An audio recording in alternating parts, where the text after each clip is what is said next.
ایک بار تمہارے ابا مجھ سے کہنے لگے، بتاؤ تو انیسہ، سوچ کر بتاؤ کہ مرد شادی کیوں کرتا ہے؟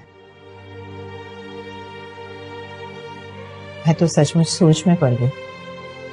پھر بولے، مہینے بعد حساب کرو تو بیوی کا خرچہ مہینے کی 4 باہر والی عورتوں سے زیادہ ہوتا ہے، لیکن مرد پھر بھی شادی کرتا ہے۔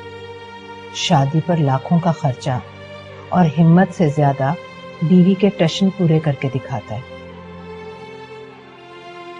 اس کے لیے چھت ڈھونڈتا ہے، اس کے آرام کے لیے جتن کرتا ہے، دھوپ میں کڑتا ہے، محنت کی بھٹی میں جلتا ہے۔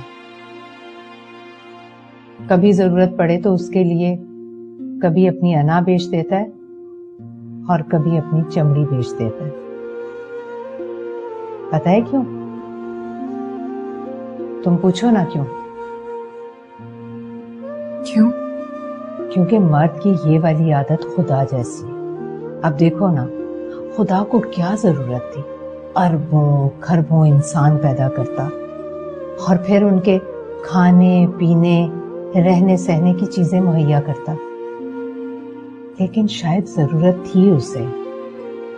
وہ چاہتا تھا کوئی مخلوق ایسی ہو جو پوجا کرے اس کی، جو سجدہ کرے اس کے نام پر، عقل ہو، دلیل ہو اس کے پاس،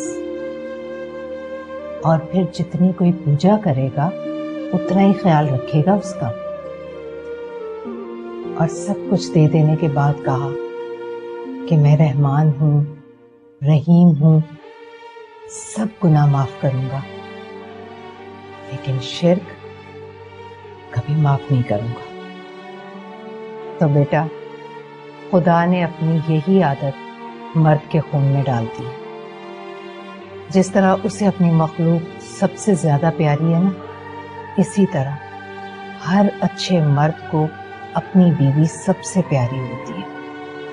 وہ خدا نہیں ہے، لیکن خدا کی طرح اس کے لیے سب کچھ کرتا ہے یا پھر کرنے کی کوشش کرتا ہے، حتیٰ کہ اس کی غلطیوں اور کوتاہیوں پر رحمان اور رحیم بن جاتا ہے، لیکن اس کا شرک کبھی معاف نہیں کرتا۔